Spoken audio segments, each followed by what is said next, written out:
Moving on to our next story. It comes from Iran. It is arguably one of the most difficult places to live for women. Whether it's their attire, their education, their lifestyle, everything is heavily controlled by the state. Which is why this next video may come as a surprise to many. Take a look.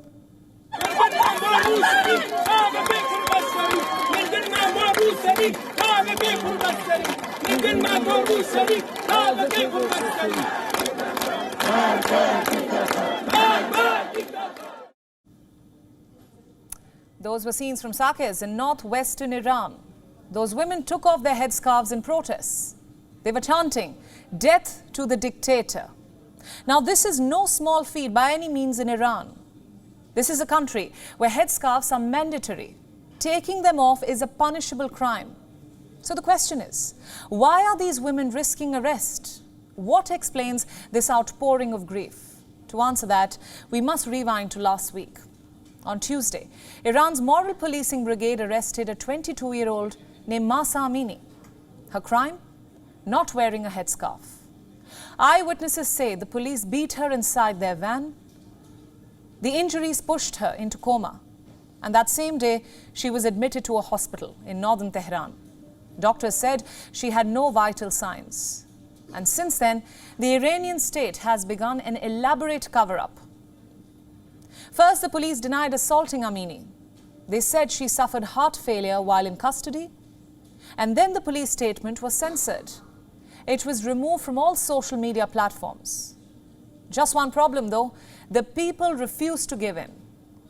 Hundreds of women have turned out to support Amini. She has become a rallying point in Iran. This behavior that causes someone's death is not right. I don't think it agrees with the view of Islam. My voice trembled when I heard this news because this has happened to me more than once. I was thinking that if this happened to me, how would my parents feel?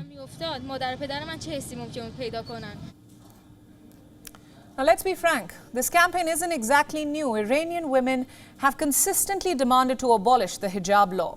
But last week's events were a turning point. The anger is finally boiling over. Not everyone can hit the streets in protests. So a lot of Iranian women are protesting online. They have started a new trend. Take a look.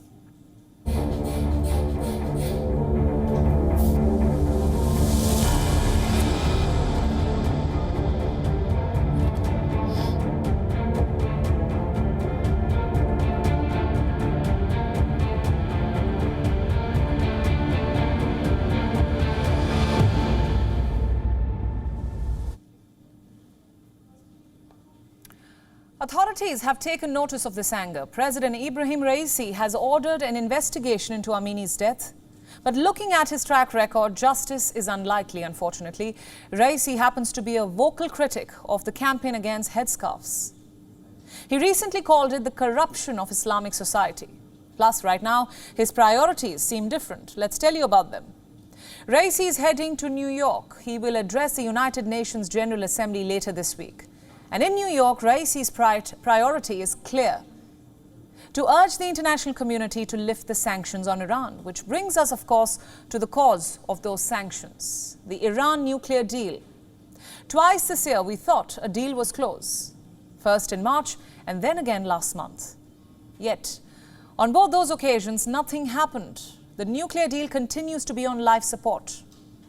President Raisi was asked about the negotiations recently, and listen in to his reply. If it's a good deal and a fair deal, we would be serious about reaching an agreement. It needs to be lasting. There need to be guarantees. That's what Raisi wants and says. The president has two major demands from these talks. Number one, guarantees.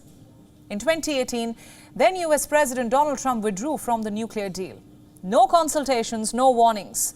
Trump pulled out unilaterally. Iran wants to make sure that that does not happen again.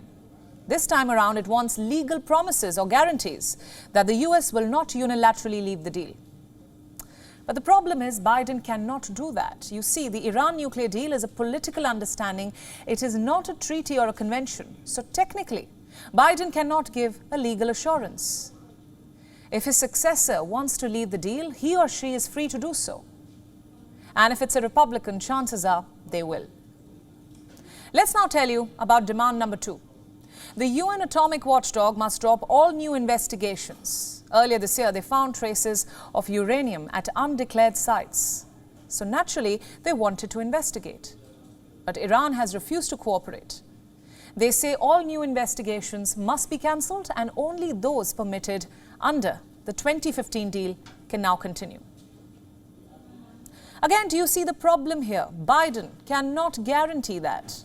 The UN atomic watchdog does not answer to the United States. It is up to them to begin or wind up investigations. So right now, things have reached a complete stalemate. And you can't blame either side. Because the fact is, Iran never abandoned the 2015 nuclear deal in the first place. That would be the Americans. So they are perfectly justified in seeking promises. Having said that, Biden's hands are tied. He cannot predict or promise what his successor will do. In such negotiations, both sides often need a nudge, so to speak, something to loosen up their tight demands. For Biden, perhaps oil prices could be the answer.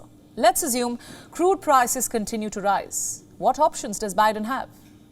OPEC countries have refused to increase output, so Biden will now have to look for new sources. And that's where Iran comes into the picture. Their total capacity is almost 3.8 million barrels per day. If the sanctions are lifted, that oil could flow into the global market. And you know what they say, higher the supply, lower the price. As for Iran, the nudge could be the economy. Their inflation is set to be more than 50%, and just like the rest of the world, Iranians too are struggling with the cost of living crisis. So could that nudge Raisi to make some concessions? That is the big question. And that depends on who wants it more. WION World is now available in your country. Download the app now and get all the news updates on the move.